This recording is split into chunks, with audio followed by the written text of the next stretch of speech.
ఓం శ్రీ గురుభ్యో నమః. పంచాంగము శ్రీరస్తు శుభమస్తు అవిఘ్నమస్తు. తేదీ 4/4/2024. వారం బృహస్పతి వాసరే, గురువారం. శ్రీ శోభకృత నామ సంవత్సరం ఉత్తరాయణం, శిశిర ఋతువు, ఫాల్గుణ మాసం, బహుళపక్షం. తిథి దశమి, మధ్యాహ్నం 12 గంటల 2 నిమిషాల వరకు.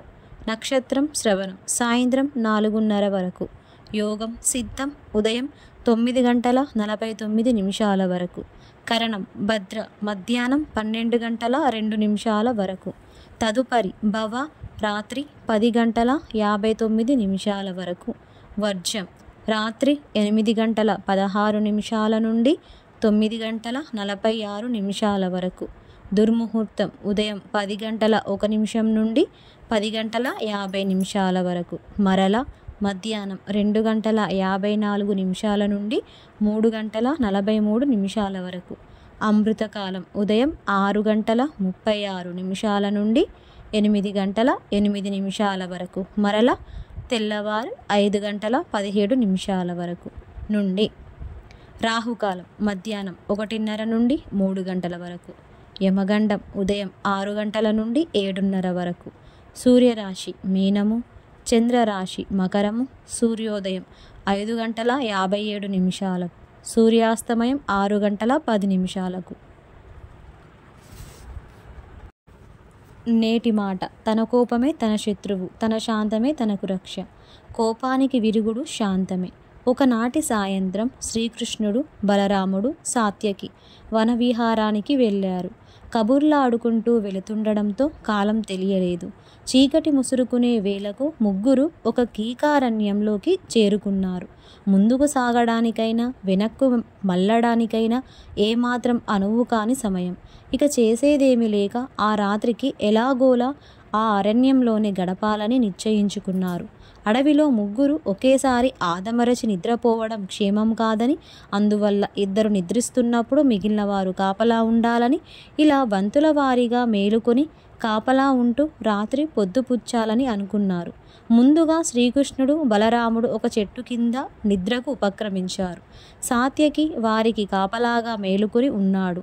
ఒళ్ళంతా కళ్ళు చేసుకొని చుట్టూ గస్తీ తిరగసాగాడు. అంతలోనే ఒక రాక్షసుడు కృష్ణ, బలరాముల వైపు వడివడిగా రావడం కనిపించింది. సాత్యకి వెంటనే ఆ రాక్షసుడిని అడ్డగించాడు. రాక్షసుడు సాత్యకిపై దాడికి దిగాడు. సాత్యకి క్రోధావేశాలతో తన గదాయుద్ధంతో అతడిని ఎదుర్కొన్నాడు. సాత్యకిలో క్రోధం మొదలైన మరుక్షణమే రాక్షసుడి శరీరం రెట్టింపైంది. సాత్యకి కోపం మరింత పెరిగింది. రాక్షసుడి శరీరం కూడా పెరిగింది. సాత్యకి కోపం చల్లారకపోగా అంతకంతకు పెరగడంతో రాక్షసుడి శరీరం విపరీతంగా పెరిగింది. రాక్షసుడి శరీరం ముందు సాత్యకి ఆటబొమ్మలా కనిపించసాగాడు. రాక్షసుడు సాత్యకిని ఎత్తి పట్టుకొని గిరగిరా తిప్పి కింద పడేసి వెళ్ళిపోయాడు. గాయాల పాలైన సాత్యకి కొద్దిసేపటికి శక్తి కూడదీసుకొని తెప్పరిల్లాడు. అదే సమయానికి మేలుకున్న బలరాముడు ఇక తాను కాపలాగా ఉంటానని చెప్పి సాత్యకిని నిద్రపొమ్మన్నాడు. రాక్షసుడితో పోరులో అలసి సొలసిన సాత్యకి నెమ్మదిగా చెట్టు కిందకు చేరుకొని నిద్రలోకి జారుకున్నాడు. బలరాముడు అటు ఇటు తిరుగుతూ కాపలా కాయసాగాడు. సాత్యకి ఎదురైన రాక్షసుడే బలరాముడికి ఎదురయ్యాడు. యుద్ధానికి కవ్వించాడు. బలరాముడు అసలే ప్రథమ కోపి.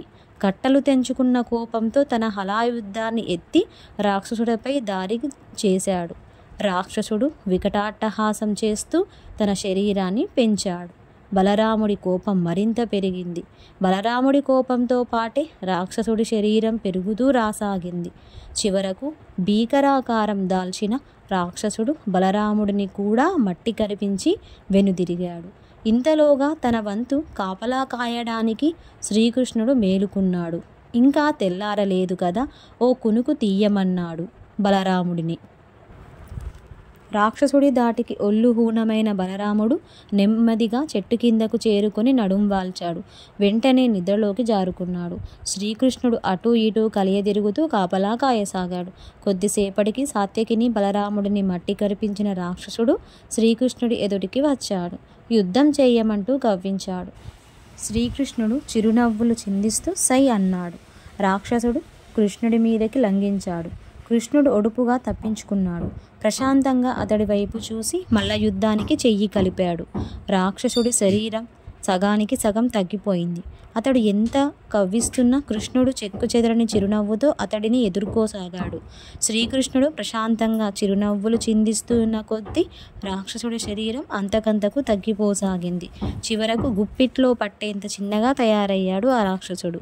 శ్రీకృష్ణుడు ఆ రాక్షసుడిని అరచేత పట్టుకొని తన ఉత్తరీయం అంచుకో మూటలా కట్టేశాడు. కొద్దిసేపటికి తెల్లవారింది. అడవిలో పక్షులు కిలకిలలు మొదలయ్యాయి.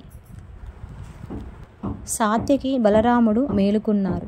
తమ దగ్గరే ఉన్న కృష్ణుని చూశారు. తమ ఒంటి మీద ఉన్న గాయాలను చూసుకున్నారు. రాత్రి తమకు కనిపించిన రాక్షసుడి గురించి చెప్పాడు.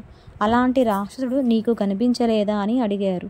వీడేనా ఆ రాక్షసుడు అంటూ తన ఉత్తరీయం అంచున కట్టిన మూటను విప్పాడు కృష్ణుడు. అందులోంచి బయటపడ్డాడు గుప్పెడంత పరిమాణంలో ఉన్న రాక్షసుడు. బలరాముడు సాత్యకి ఆశ్చర్యపోయారు. నిన్న మాకు కనిపించింది వీడే, అయితే అప్పుడు బాగా పెద్దగా ఉన్నాడు. కోపంగా అతడితో పోరు సాగించే కొద్దీ మరింతగా పెరిగిపోసాగాడు అని చెప్పారు. ఈ రాక్షసుడు మూర్తీభవించిన క్రోధానికి విరుగుడు క్రోధం కాదు, శాంతం. మీరిద్దరూ కోపంతో రెచ్చిపోయి తలపడ్డారు. అందుకే ఇతడి చేతుల్లో పరాజితులయ్యారు అని చెప్పాడు కృష్ణుడు. అప్పుడు జ్ఞానోదయం అయింది సాత్యకి బలరాములకు. నీతి క్రోధం వల్ల సాధించేదేమీ ఉండదు. కోపానికి విరుగుడు శాంతమే. శాంతం వహిస్తే క్రోధాన్ని అవలీలగా జయించవచ్చు. శుభమస్తు. సమస్తలోకా సుఖినో భవంతు.